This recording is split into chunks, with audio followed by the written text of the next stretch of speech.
tournament, it's a main event, and the sideshow is done already. We have Mr. Joe Bongiovanni from the Kettle Institute. He'll be talking to us about a very interesting topic regarding money and bank. So, Joe, Okay. you got it? Okay,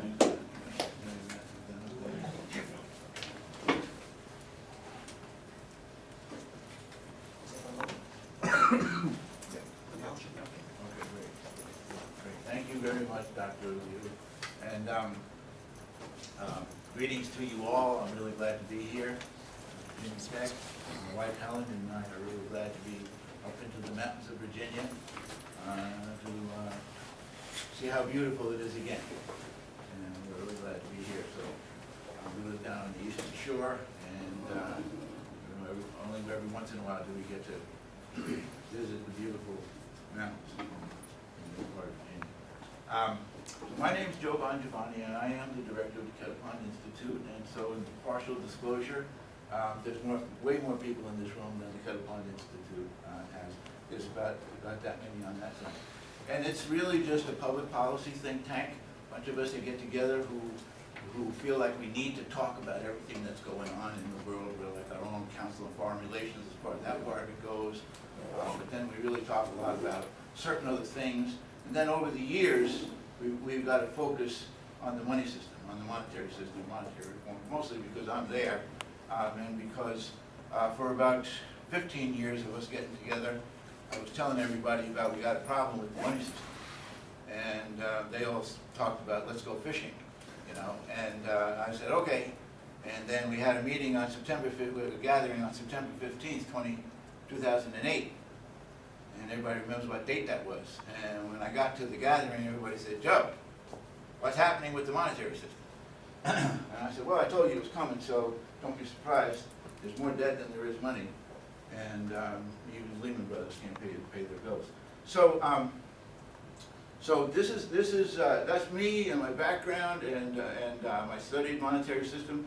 Okay. Is it Dr. Joe? No, it's not Dr. Joe. And I don't have not a doctor's degree or a master's or even a bachelor's degree, okay? I only spent 2 weeks in college, in a business college at one point in time. But, so I'm a high school graduate. And almost everything that I learned about the monetary system, I learned from my dad, who took up his own independent study of the monetary system and spent a lot of years trying to convince me of how important it was. And I was the kind of person who, I sort of rejected everything my dad told me anyway, but with regard to money, I was just like, well, there's too many important things going on in the world for me to think about it. And he asked me what they were, and I told him, and he said, well, if you want to do any of those things, you're going to have to fix the monetary system, or, he said, in your lifetime, it's going to come crashing down in a way that's going to prevent us from ever picking it back up again. And and it turns out he was right about that, and he made me read a book. That's how he really did it. He made me read a book. It was by Dr. Frederick Soddy. Dr. Frederick Soddy is a chemist by trade who won the Nobel Prize for radiochemistry. His discovery of isotopes. He's the one who discovered isotopes. But Dr. Frederick Soddy, after they applied the use of the isotopes to destroy mankind, he decided, you know what? Science ain't making it. This physical science stuff's not making it. I'm going to study the economy. And he studied the economy for a couple of years before he came to the conclusion that the problem is in the monetary system. And in so doing, wrote his book titled The Role of Money. And my dad told me, if you read that book, I won't even bother you anymore about any of this. Either you'll decide it's okay or it's not. So I read that book. And the preface told me everything. It's a book that's written about the monetary system from the perspective of the users of the monetary system, as opposed to the creators of the monetary system, and that would be the bankers. So every book that you read, Money and Banking, is people that have come through the banking system view of money. But this book by Dr. Frederick Soddy, who became the father of ecological economics because of his physical science background, and did great things. So I'm going to try to, this is how I set this up. I'm going to talk a little bit about Dr. William White, who was the Bank for International Settlements. Everybody knows who that is. And he was the director of monetary and economic the Office of Monetary and Economic Policy at the Bank for International Settlements.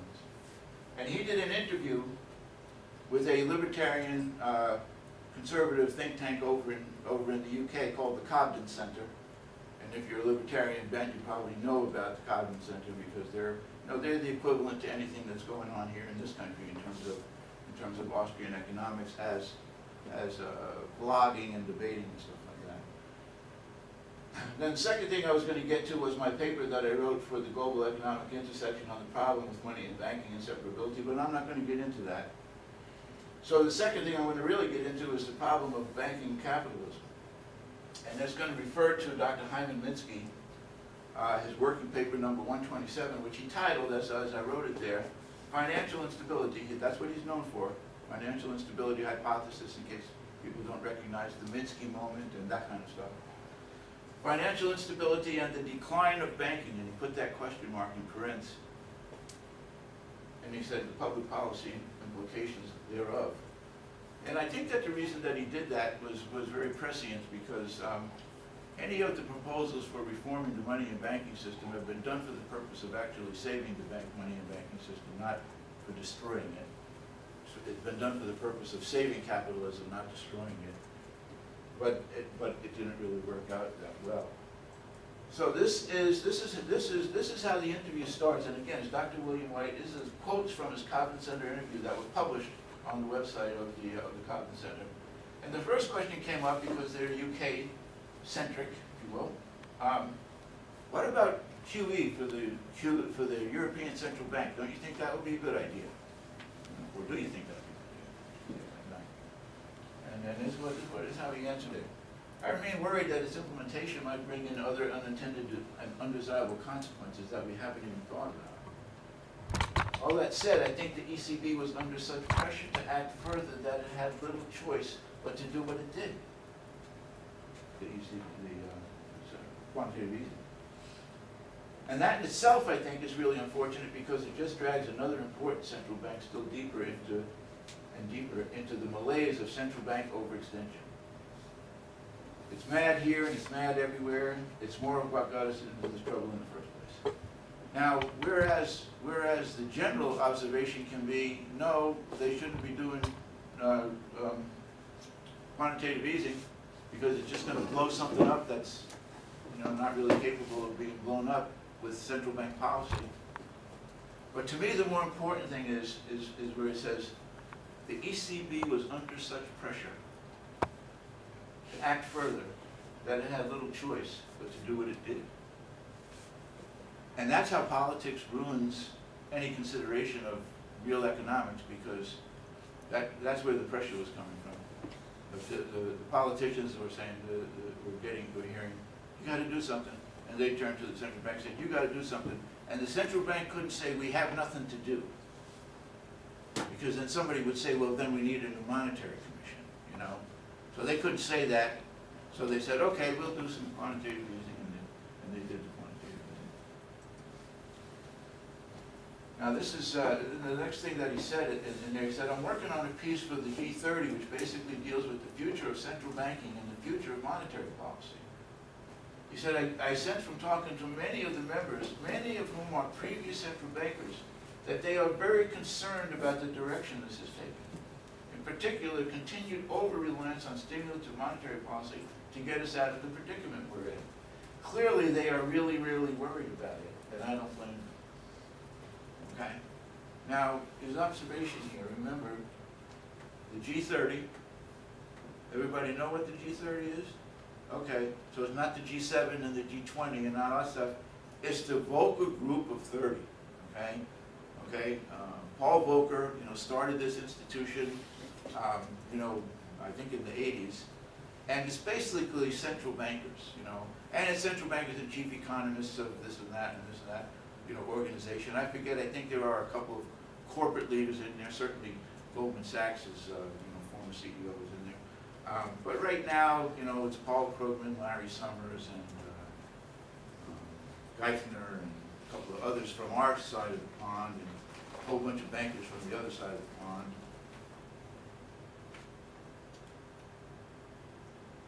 They're very worried about what's happening. You see? They are very worried about what's happening. So to me, that again says, well, maybe we should be thinking about what it is we're doing and how we're doing it. He said, I think increasingly they are discomforted more than anything else. I think it's not just the ex-central bankers, but increasingly the people that are still holding the levers.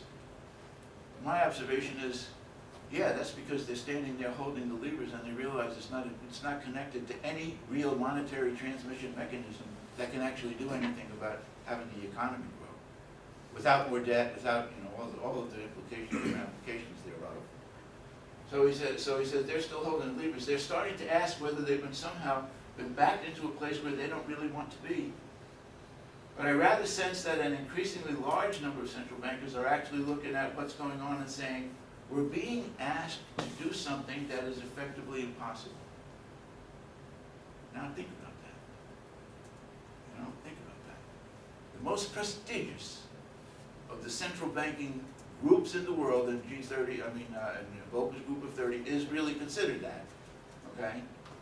Saying, we're being asked to do something that's effectively impossible. Is there something wrong with the money and banking system? In a nutshell, most central bankers know that our economies do not face a liquidity problem, but a solvency problem linked to excessive debt accumulation. If it's a solvency problem, central banks can't fix it.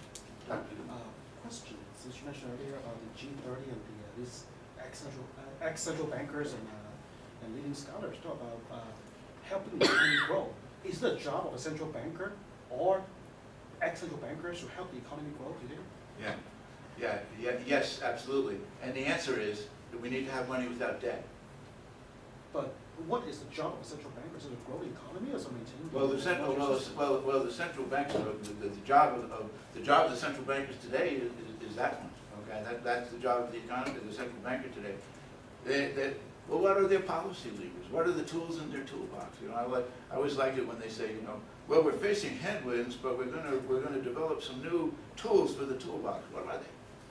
When have we ever seen them? 100 years after the... How do you define the growth in the economy? Sorry? How does an economy grow? The economy has to grow by accommodating the money to the potential for growth. So we need to have money to match the potential for growth so that we can achieve growth. So would money in that case be equivalent to water for plants?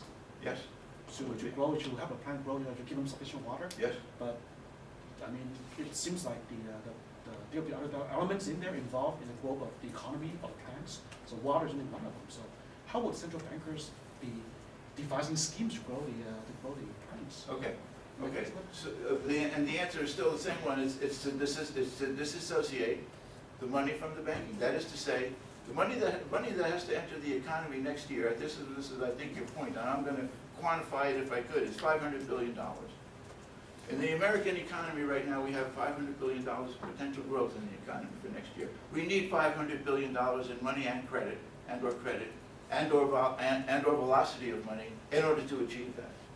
Okay? We need that. We need to have it. But it doesn't have to come from the banking system. The money doesn't have to come from the banking system. The money can come from the government. There's nothing to stop the government from issuing $500 billion. Instead of borrowing $500 billion, which, by the way, we're forecast to borrow $1 trillion for each of the next several few years. So instead of borrowing the $500 billion, we're going to issue the $500 billion. We're going to pay the $500 billion. So that's the answer to that question. But you're absolutely right, because and in a way, I think that the gist that you get out of this conversation with Dr. White is that well, we haven't really paid enough attention to what's going on, to what we might need to be doing in order to make progress. So, but it's important. You have to either agree or disagree. Either we have a solvency problem or we don't have a solvency problem. If we have a solvency problem, you can't fix it by having a shovel to dig the hole deeper and having more debt. Because more debt in a solvency problem is more of a solvency problem. So you can't have that. So you need to have equity. Okay, you need to have equity that goes into the economy. That's how you finance it. But equity is not capital that is accumulated by somebody and then invested. Equity is the government using its power to issue the money on the equity side of its balance sheet. Okay, so the Treasury's balance sheet. And that's where it comes in. So that's the answer, but I was going to hope to come back and discuss that for another day, Dr. Liu. And this goes to the politics of that earlier thing. He said, there's a great line from J.K. Galbraith that I used in a paper a while back. You remember Rab Butler, whose autobiography was called Politics, the Art of the Possible. Galbraith denies this, saying, politics is not the art of the possible. It is choosing between the unpalatable and the disastrous. And that kind of goes to what you were saying. We have to avoid the disaster, you know? And so we have to either move to the unpalatable as public money might sound. To some people, to me, it's music to my ears, but to some people, public money is unpalatable, but it's better than disastrous. It's still better than disastrous. That sounds like election also. And he said that's where we're at. That's where we're at. Dr. White said that, not me. I think increasingly they central. Oh, did I just go backwards again? No. I didn't see that. They are discomforted more than anything. Starting to ask whether they haven't somehow backed into a corner. We're asking to do something that's physically impossible. I think I did. I think I either repeated that slide in there, which I probably did. It's notable that in the course of the last couple of years, the BIS in its annual reports has repeatedly used the phrase the debt trap. The debt trap. Debt saturation, debt overhang, secular stagnation that comes therefrom. Very low interest rates encourage so much debt increase that central banks fear raising them because they will bankrupt everybody. This is the debt trap. Well, that's one of the problems with that system. There's something going on here with these dynamic processes that is being increasingly recognized as dangerous. Again, that's Dr. White. Olivier Blanchard has come out in at least 2 occasions recommending higher inflation. I should have taken this slide out because he's just saying that this is the typical central banker logic. Well, if you had higher inflation, you had higher nominal rates, and if you had higher nominal rates, then when you get into a crisis, you could have room to lower the nominal rates and still maintain growth in the economy. But he says, my initial reaction, that of any central bankers, was negative. Where do you think the higher inflation is going to come from? Without the kind of monetary and credit easing, more of the hole, digging the hole bigger and deeper, dig the hole bigger and deeper, that it's going on to create even more of the problems we already have. As I said before, I sense a growing sense of unease about where this will end up. I find it extraordinary that some economists still don't recognize that we have a fiat money system.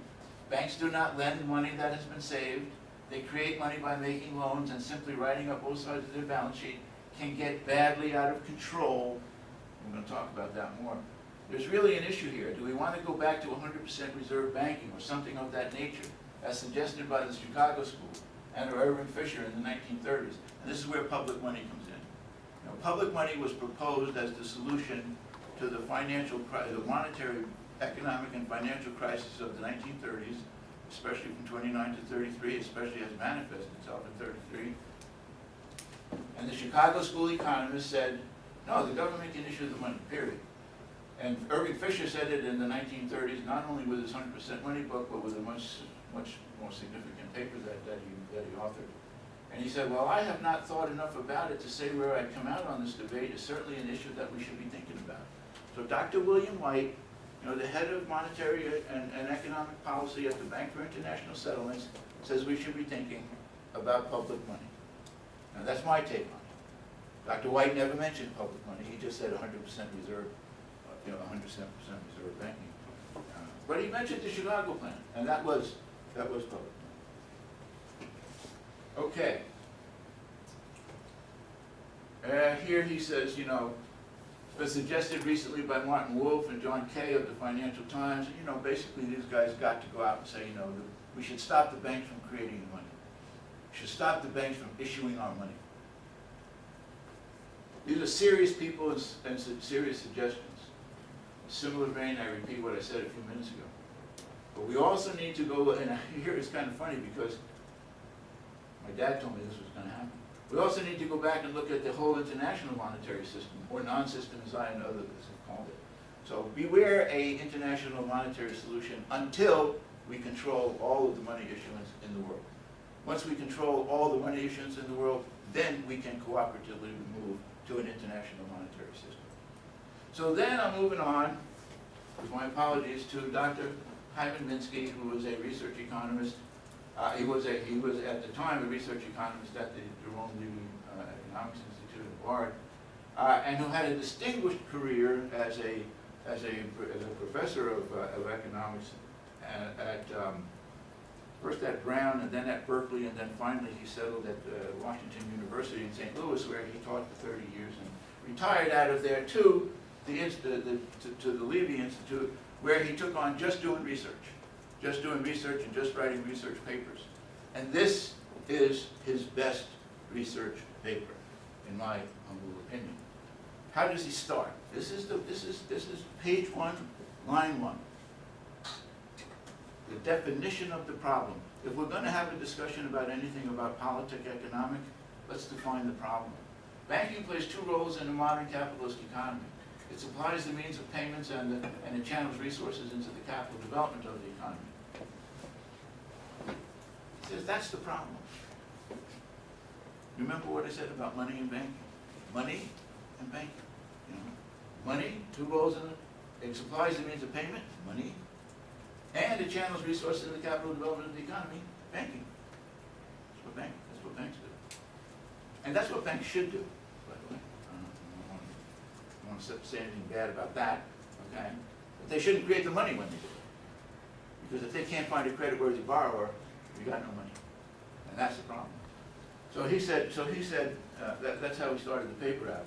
And he says these developments in terms of the banks having those two roles, suggest that the role of the economy of the government organizations needs to be reviewed. Okay? And then when he talks about that, we say, and examines to control the growth of money and to assure that those bank liabilities that function, missed out. To control the growth of bank money is the most important. And of course, to keep the payment system functioning, as well. But the government's role there. In general, he says, the discourse of economic policy takes place on two planes. The second is the plane of legislation that affects the structure and operations of the banking and financial markets, government involved in setting rules that constrain and contain banking and financial markets, he said. This paper concentrates on policy of the second, legislating institutions and usages. Legislating institutions and usages, plain. This theory holds, that's the financial instability hypothesis theory, his theory that he postulates, holds that periods of incoherent behavior occur as a natural outcome. This is important to understand. He's basically saying that the cyclicality of booms and busts, it happens as a natural outcome of the interactions between flows of incomes, payment flows due to financial commitments, etc. These interactions reflect the essential characteristics of a capitalist economy that is simultaneously an income-generating system and a financial system. Income, debt. Those are the two. You have to keep one eye on each one of those, and you have to make sure that's somebody's job to see that they says in the financial stability hypothesis, business cycles mainly result from interactions between the payment commitments, the debts, which arise in the process of financing investments and positioned capital assets, and the flows of gross capital incomes, which are determined by the structure of aggregate demand. I would just say incomes. To me, I'm not an economist, so I don't have to say gross capital incomes. I can say incomes. Incomes is how we pay our bills. Incomes is how we pay our debts, households, everybody. So he said that's the nature of the nature of the problem. I'm going to let that go. Sorry. This is how he says it. In our complex world, government units, households, and foreign governments and enterprises all have outstanding debts. We all have outstanding debts. And then incomes can be either more than sufficient, or insufficient to fulfill the payment commitments made during prior financings. So the standard of living that we have today has required a great deal of debt to be created. It's, in fact, an unpayable quantity of debt to be created. whose job is it to see that we have enough income to pay those debts? And the answer is nobody's. It's nobody's job. And that to me represents the failures. We have the debts, but we don't have the income. So here he brought up the 30s, those 1930s reforms, and he just talked about it generally. He says much of the economic history of the United States can be written in terms of attempts to get money right. To me, Milton Friedman is the best example of somebody who articulated our economic history in terms of the monetary system's machinations. He says after a particular structure has failed, we get a new one, and the history of reform, and then we fail in another round of reform, reflects the two not completely compatible requirements placed upon the monetary and banking system, placed upon the monetary economy, if you will, to provide the safe and sound medium of exchange, money and the payment system, and then to furnish the channels for the capital development of the economy. There may very well be a mismatch between the structure of the Federal Reserve System and the manner in which it interacts with the economy. Now that seems like a kind of a benign statement, but when you take the fact that all of the capital development of the economy comes ultimately or originally through the Federal Reserve System, the creation of new money, there's a mismatch between that system and the manner in which it interacts in the economy. Okay, so this slide here says an additional and equally important reason. This is Minsky was a post-Keynesian. He was well known for being in his teaching in his economics as being a heterodox economist and a post-Keynesian, primarily by nature.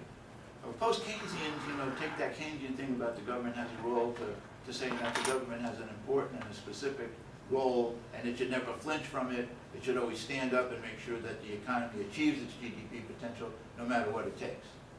Okay, post-Keynesians are more gregarious about the role of the government in terms of doing that.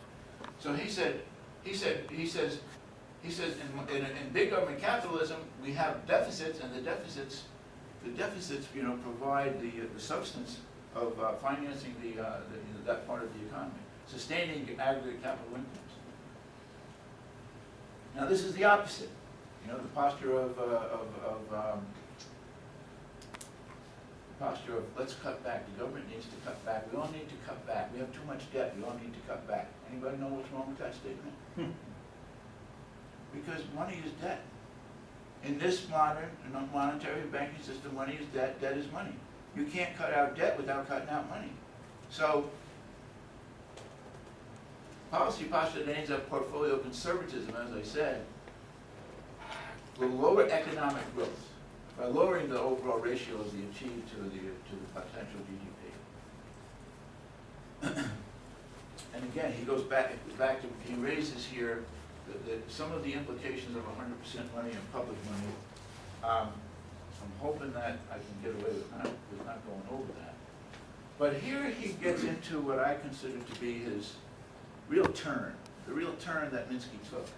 He says, thus as the 21st century is about to be ushered in, remember he wrote this in '94, an idea that was on the table during the 30s can once again be on the table. Should once again be on the table, must once again be on the table. I color things my own way whenever I get a chance. One virtue of the 100% money scheme is that it separates the two functions that the monetary and banking system has to perform, the provision of safe secure means of payment, money, and the capital development of the economy. One virtue of the 100% money scheme, it separates those two. And this is me right here. I'm sorry that I didn't do better to separate that out. Institutional separation of the money creators and issuers from the capital developers must be structurally and systemically accomplished as a public policy virtue. And that's what I believe. Now, this happened to be, sorry about that, I didn't realize it was like that when I made the slide. This was just an article that I had written for the Global Economic Infrastructure. That's the one that I was going to say that we might also talk about. But he says here, now this was Minsky's observation about where things were going in 1994, when we still were facing the 1999 crisis and 2008 crisis. They were still way out there ahead of us. You know, they were a twinkle in some banker's eye. And this is his observation: the progress to a small number of banks, each one of which is too big to fail, seems to be the most likely outcome of what is now taking place. Right? Right. I mean, you can't deny it. And we're doing it today. We did it before the 2008 crash, and today we're doing it in spades. Today the assets, the balance sheets of those giants, the six most giantest banks, you know, is way bigger than it was in 2008 relative to anything. So what Minsky was saying was that seems to be the most likely outcome. And it is the outcome. So here is his proposal.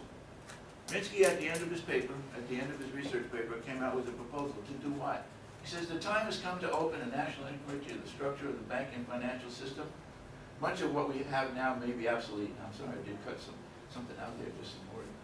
The sluggish economy of the past decades, combined with the apparent reluctance of the Federal Reserve to give full employment a chance, can mean that our financing structures are not consistent with the needs of a progressive democracy. Can mean that our financing structures are not consistent with the needs of a progressive democracy. What do you do if that's true? You know, he says the reluctance of the Federal Reserve to give full employment a chance. Well, you know, the Fed has the dual mandate of, you know, maximizing employment to whatever, and watching inflation. And anybody can tell me in the last 5 years, if you read the Fed's, you know, open market committee reports, where they're talking about full employment is the most important thing that we should be worried about, really full employment. You know, I don't know. How do we establish the inflation rate target? How do we do that? And then how do we achieve the inflation rate target? And if we achieve the inflation rate target, by the way, we consider it a success. Hey, how should we define full employment in this case over here? We talk about the Federal Reserve to give full employment a chance. Yeah. How would we define it? Yeah.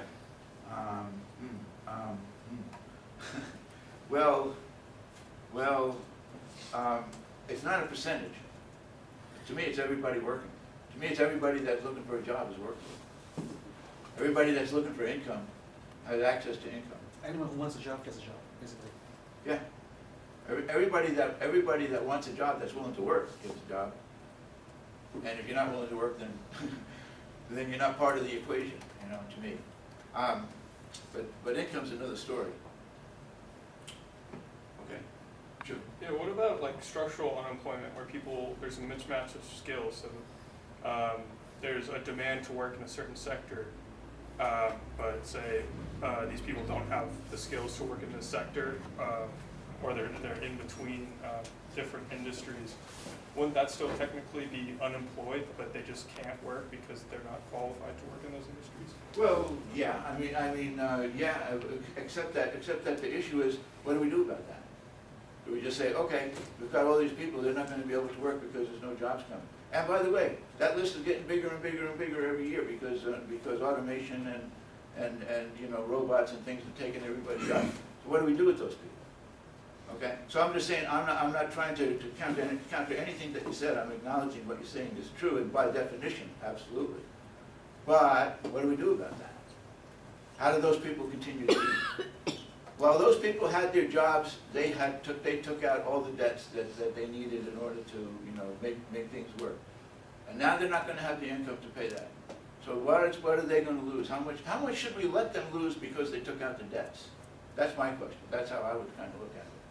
But it is an important problem that needs to be addressed, and you don't address it. Monetary reform doesn't solve every economic problem, but it enables the solving of every economic problem. Yeah, I think one of my questions is based on what you just said.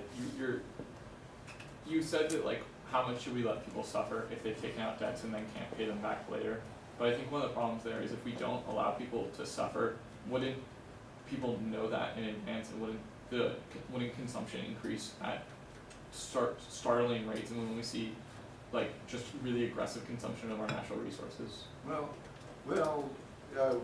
now the natural resources is the real limitation of any advancing economy. So whenever that comes into play, it is going to define everything. How much income they're going to be able to provide for people who have lost their houses or their jobs or their health care or whatever. Those things are going to have to be addressed, but within the limitations that nature gives us, for sure. That is the physical limitation of the natural environment is going to determine everything. And the monetary system's role is to determine how the wealth gets distributed within that economy. Did I answer that? Yeah. So I'm just going to keep going. I don't know how much more time I have. 10 minutes. Okay, so this is, I'm sorry, I jumped out of here. This was part one. The time has come to have an open and national inquiry into the structure of the banking and financial system. Every question that you have is a legitimate question. Every question that you have is a legitimate question. How do we answer them? Keep having more classes on money and banking at Virginia Tech? Or do we go with have a national inquiry into the structure of the banking and financial system? For some reason, he left out monetary system right there. He says in the past, serious changes were this is the second part of his proposal. Serious changes were the result of serious public inquiry. I suggest that enough is amiss in our financial and banking structures. And he studied them, for almost 50 years by the time he wrote this. In fact, very close to 50 years by the time he wrote this. And he was the staff consultant to the Commission on Money and Credit. So he's somebody who took on, who has taken on this tremendous, need to have to consider. He says, time to go back to the drawing board and determine what the monetary financing and financial arrangement should be in the 21st century. That's it, that's the question. Because it's not so much of you and I can disagree about whether the public's role should be this and the banker's role should be this and this and that and this and that. The question is, how do we decide that? How do we determine the validity of all of the various points of view that are out there with regard to money and banking? And since we don't teach the monetary system in any college or university in this country, we might have to have a National Monetary Commission to answer it. The late 20th century National Monetary Commission should be on the public policy agenda. That's his point. Now, I'm the debt-free money guy. I want to have the National Monetary Commission because I want to go there and advocate for public money, for the government issuing the money, and for the banks to do banking. That's what I want to advocate for, and that's who I really am. And I've only presented these papers to try to give myself a way to get there. And that's all I have to say. Thank you very much.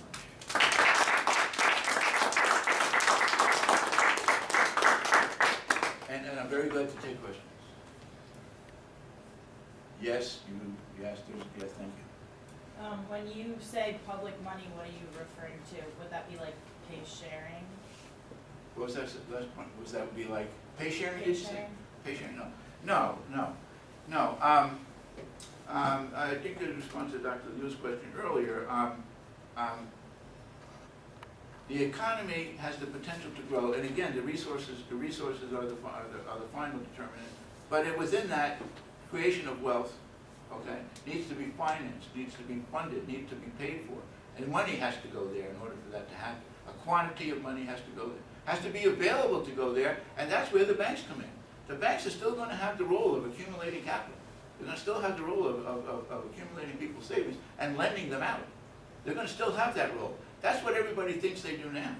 I don't know if I took that slide down. I think I left it up there. Now people realize that the way the banks create money today is they just write it up in their books, and they give you a credit in your account, a liability in theirs, and we live happily ever after until the time comes to pay off the debt and the interest, and we find that there's not enough income to do that, and then we get crises, one on top of the other.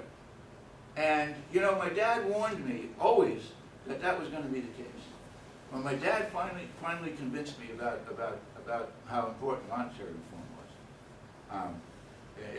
In the early 1970s, and he was getting ready to go to Washington because he was going to testify at the Joint Economic Committee, and he was talking about the debt, and he said, Joey, the way this thing is working and the way this thing is going to work, he said that the national debt was near to $300 billion at the time. $300 billion, near to it at the time. And he said, if we can't fix the monetary system in your lifetime, and I don't know how he knew I was going to live this long, but he said, in your lifetime, the public debt will increase by $1 trillion in 1 year.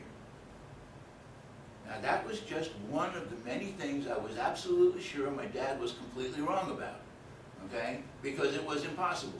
We already were a country for 200 years. We only had $300 billion in debt. There's no way we were going to increase the debt by $1 trillion every year. But the Council of Economic Advisors, I'm pretty sure right now, says that the forecast is that we're going to increase the public debt by $1 trillion every year for the next 5 years. So, Dr. Nick? But you haven't answered a question of what public money is. Yeah. Public money is credits created by the government, right? Thank you, thank you, thank you, thank you. I'm sorry, because sometimes I just follow my nose where it goes, and that was one of those. Yes, indeed, the Chicago plan proposal was just for the government to issue the money, okay, to create, through that balance sheet, entry, the money that is needed to pay for whatever the costs are that are in the budget, and do that instead of borrowing, basically. Does that answer it? Okay, thanks. So is that redirecting already budgeted money, or is it a totally new budget? Okay, so the budget has two sides, has an income side and a spending side, right? It is replacing the revenue and income debt into the budget with that balance sheet entry that Nick said, seniorage gain, which they call other income, other source of financing. Seniorage gain, government just puts the amount up there that the monetary authority determines the economy can grow by next year, to close the gap between the GDP potential and the GDP, to match the GDP to the GDP potential. So that's where it happens. It happens on that side of the budget. What's on the other side of the budget should be, well, it's whatever we agree that it's going to be on that side of the budget, okay? And there's nothing here that assumes any more spending by the government. We still got to get to what that would be. But for the same amount of spending by the government that we have today a proposed $1 trillion deficit and $1 trillion in borrowing by the government, and that would be replaced by $1 trillion of income to the government, and the government would pay for it with that income. Is there not? So the idea is that there would still be a monetary authority, right, who would be in charge of determining what the new potential GDP would be. The monetary authority. Right, but what sort of institutional safeguards would you put in place that Congress, who determines the budget, would actually follow the advice of the monetary authority versus just letting politics allow spending to run wild? Well, the law. I don't know if you're familiar with the NEED Act. Dennis Kucinich drafted a law to change the monetary system to a public money system. And in there he talked about how the monetary authority is created, about how it remains independent and autonomous from politics, and how it meets its role. Wouldn't be any reason, there's nothing in there. There's nothing there that changes anything about the budgeting process. The budgeting process is still exactly the same. There's no reason to think that the government is going to think, well, now we can spend all that money, because you still got to say how the money's going to come into place. And if you trust, a big part of this comes to, what do you think about the government? What do you think about the public? And quite frankly, what do we think about each other? Do we trust each other at all? Are we willing to trust each other at all? That we could actually appoint people to a monetary authority that can figure out the equation of how much money should be in the economy next year, because that's the only thing the monetary authority does. The only thing they do is determine that amount. Then the authority to put that into the budget as revenue, not as revenue, but as income, comes from that legal authority. And it has to all be, soundly done in one way. So I invite you to all to look up the NEAT Act, the national, well, just say the NEAT Act. Just if you Google the NEAT Act and Dennis Kucinich, and there's a bill there that should answer every one of your questions. And I put my email up there if you don't think that it answers any of the questions. In fact, no matter whether you think it does or not, I invite you to give me a jingle, and further the conversation, because I'm very confident that it does. I'm very confident that it does. Other questions? We're not out of time yet, I don't think. Yes, we are. Oh, we are. Okay. Right on account. Okay. Let's thank the speakers once again. Thank you.